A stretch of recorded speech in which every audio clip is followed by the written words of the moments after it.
Jangan lupa subscribe YouTube channel Metro TV News dan jangan lupa nyalakan notifikasinya.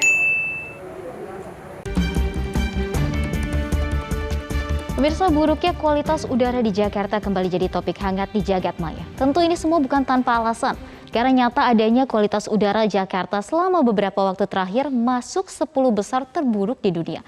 Bahkan tak jarang ada di peringkat 1 atau 2. Saya akan ajak Anda melihat potret Jakarta di tahun 2020 dan di tahun 2022. Bagaimana perbandingannya? Bisa dilihat ternyata langit Jakarta di sini terlihat jelas di tahun 2020 atau saat pandemi COVID-19 terlihat warnanya biru dan juga cukup cerah. Lalu kita bandingkan di tahun 2022. Gambar ini diambil oleh Media Indonesia beberapa waktu lalu.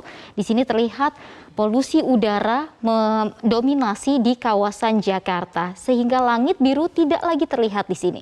Nah, ini bukti jelas bahwa polusi di langit Jakarta semakin hari semakin memburuk. Kembalinya aktivitas warga setelah sempat terhenti kala pandemi menjadi faktor utamanya. Karena biar bagaimanapun, data yang bicara di waktu pagi hari saat warga memulai aktivitas, di situ angka kualitas udara Jakarta menjadi yang paling buruk. Kita lihat data berikut ini yang sudah kami kumpulkan di tanggal 13 Juli 2022 atau tepatnya pada hari ini pada pukul 7 pagi waktu Indonesia Barat. Ternyata kualitas udara Jakarta ini berada di angka indikator atau indeks angkanya 155. Di pukul 8 pagi 164. Di pukul 9 pagi kembali naik menjadi 174. Dan di pukul 10 pagi tepatnya di kawasan Kuningan ini angkanya mencapai 186 indeksnya. Apa maksud dari angka-angka ini? Ternyata untuk kita lihat juga angka-angka ini menggambarkan bahwa 0 sampai 50 indikatornya menunjukkan kualitas udara baik. Kemudian untuk 51 sampai 100 kualitas udaranya sedang. Di angka 101 sampai 150 ini tidak sehat bagi kelompok sensitif. Bagaimana dengan di angka 151 sampai 200 ternyata ini tidak sehat untuk semua kelompok. Maka di tanggal 13 Juli dari pukul 7 sampai pukul 10 waktu Indonesia Barat, di kualitas udara di Jakarta tidak sehat bagi semua kelompok. Nah, kondisi buruknya kualitas udara Jakarta sebenarnya cukup kasat mata. Tapi kami akan tampilkan juga indikator angkanya selama sepekan terakhir ini. Sementara jika dibandingkan juga dengan bulan Juli, ini ternyata rata-rata indikator kualitas udara ini berada di angka sekitar 120-an atau masih masuk dalam kategori tidak sehat bagi kelompok sensitif. Bagaimana dengan data selama sepekan terakhir? Kami sudah kumpulkan datanya di sini. Ini adalah data dari Air Quality Index. Di sini dari tanggal 4 Juli sampai tanggal 12 Juli 2022. Angkanya selalu bervariasi, naik kemudian untuk di hari-hari kerja seperti itu.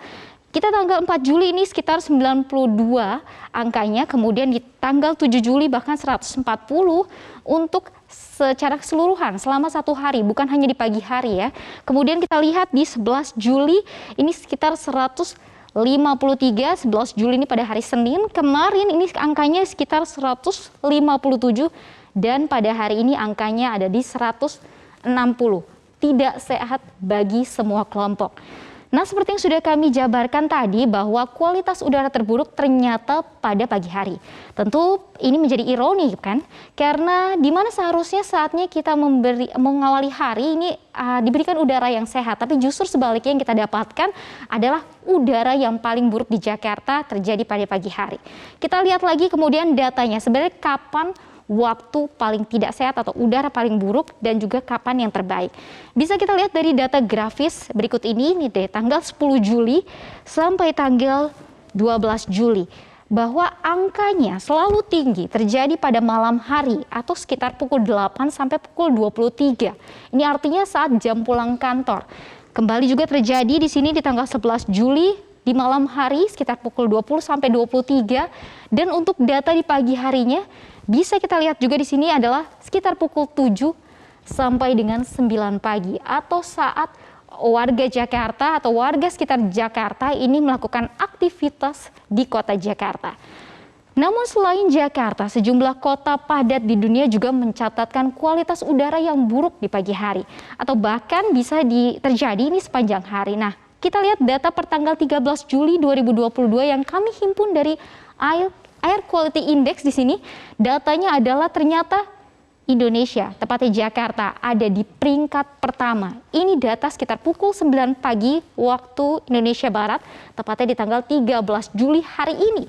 Indonesia menjadi peringkat pertama kualitas udara terburuk, tepatnya di kota Jakarta.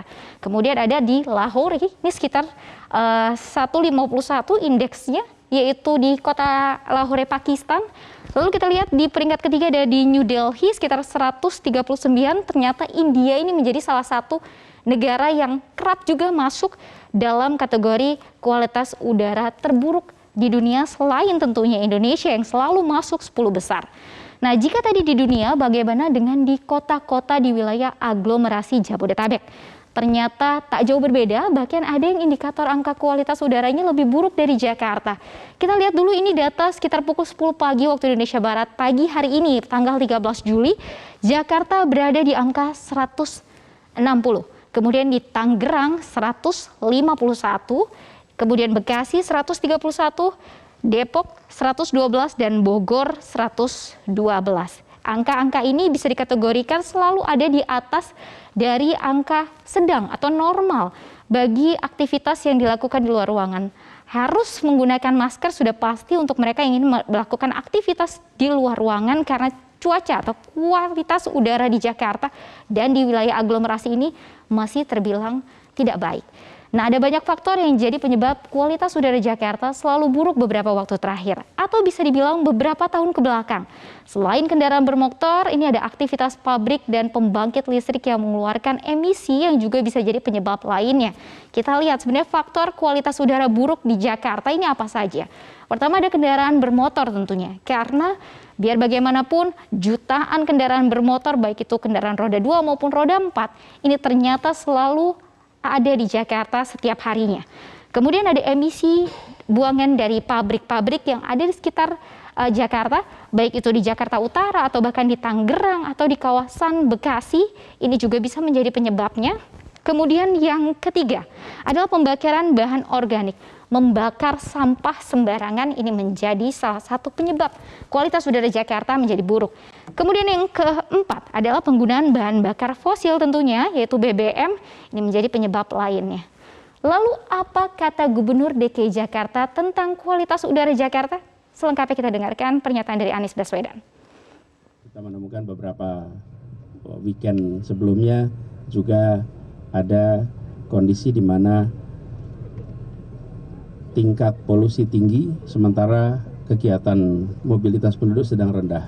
Ini menggambarkan bahwa kondisi udara di sebuah wilayah tidak terlepas dari wilayah-wilayah yang lain. Karena udara, angin tidak memiliki KTP yang hanya tinggal di tempat tertentu. Ada pergerakan yang begitu luas. Dan saya berharap justru kita semua ambil tanggung jawab. Kami di Jakarta misalnya, ketika ada sebuah perusahaan yang mengotori udara, kami ambil langkah mencabut izin lingkungan hidupnya. Sehingga harus tutup, tidak bisa diselenggarakan lagi.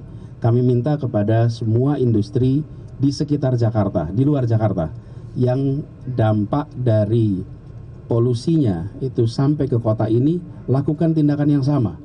Terakhir, lalu apa upaya dari Pemprov DKI untuk mengatasi buruknya kualitas udara di Jakarta? Ada berbagai macam upaya yang sudah dilakukan atau tengah dilakukan. Di antara adalah perbaikan infrastruktur angkutan umum. Ini menggunakan moda transportasi agar dipilih oleh masyarakat, mulai dari MRT diperluas, kemudian ada Transjakarta yang terus ditambah jumlah armadanya dan juga fasilitas umum yang terus ditingkatkan. Kemudian yang kedua adalah uji emisi kendaraan. Ini sudah dimasifkan di Pemprov DKI Jakarta dengan melakukan uji emisi kendaraan. Jika tidak lolos, ini akan dikenakan biaya parkir yang cukup tinggi. Kemudian yang ketiga adalah bertahap melakukan penggantian bus berpolusi tinggi.